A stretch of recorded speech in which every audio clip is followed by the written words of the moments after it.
এমন কিছু করবেন না যে আপনাদের জীবন বিপন্ন হয়, কারণ এদেশের পাবলিক এখনও আপনাদের গ্রহণ করতে আসেনি।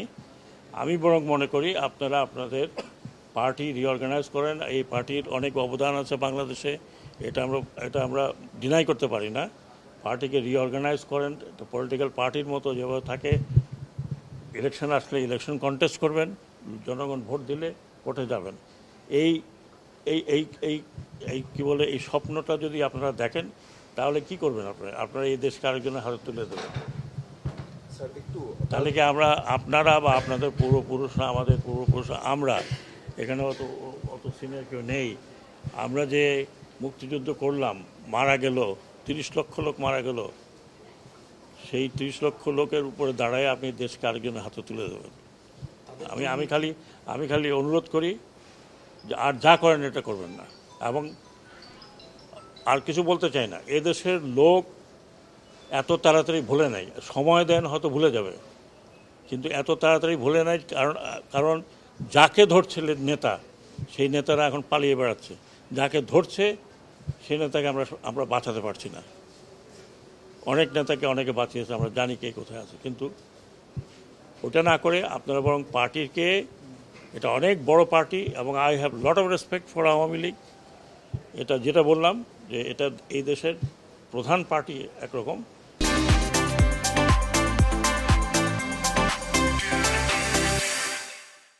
এক সময় আমাদের মতো বাঙালিদের ভরসার জায়গা ছিল এই পার্টি। বাংলাদেশের 52 আন্দোলন, 69 গণ আন্দোলন, স্বাধীনতা, এটা পার্সোনাল কোনো কারণে নষ্ট করবেন না। এটা জাতীয় সম্পদ। আপনারা আসুন, যারা রেগুলার করতে চান। এখানে মারামারি কোনো লাভ নেই। আরও কিছু লোকের মৃত্যু আমরা চাই না। অলরেডি 400 থেকে 500, তারও বেশি মারা গেছে উভয় পক্ষে। পুলিশের এই অবস্থা হয়েছে, আনসারের এই অবস্থা হয়েছে। আর আমরা যদি উস্কানি দিতাম তাহলে আপনারা টিকতে পারতেন না আর্মি ফায়ারে। আমরা আর্মিকে মানা করেছি যে ডোন্ট ওপেন ফায়ার। কারণ কাকে মারবেন আপনি? আপনার এই পুলিশকে দিয়ে কাকে মারিয়েছেন? পুলিশকে দিয়ে মারিয়েছেন আপনার সন্তানকে। আপনার সন্তান না হয় একজন পুলিশের যে সদস্য কি বললেন যে স্যার কটা গুলি লাগে একটা ছেলেকে, তার ছেলের লাশ। এটা করবেন না, অনুরোধ করছি। প্ররোচনায় আসেন না, ব্যক্তিগত স্বার্থে আপনারা এত বড় একটা দলকে নষ্ট করেন না। এটা আমাদের প্রাইড ছিল,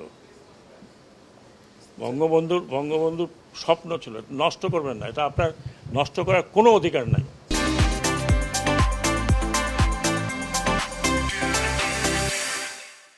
আমাদের যে ইয়াঙ্গার জেনারেশন, এরা করেছে, কোনো পলিটিক্যাল পার্টি করে নাই। They have given their life, যেটা আপনারা কোনো দিন দিতে পারতেন না। বুকে দাঁড়িয়ে আছে পুলিশের গুলি খাওয়ার জন্য, তাদের মুখে কোনো দুঃখ নাই, দে অল স্মাইলিং। এরা যতদিন আছে, আমাদের কথা বাদ দেন, আমরা দৌড় দেবো। এরা যতদিন আছে এরা দৌড়াবে না। They will face you. So please, আমি অনুরোধ করছি, একজন সিনিয়র সিটিজেন হিসেবে আমি জানি political people don't like me, but আমি একজন সিনিয়র সিটিজেন হিসেবে বলছি যে দয়া করে দেশটাকে স্বাধীন রাখেন।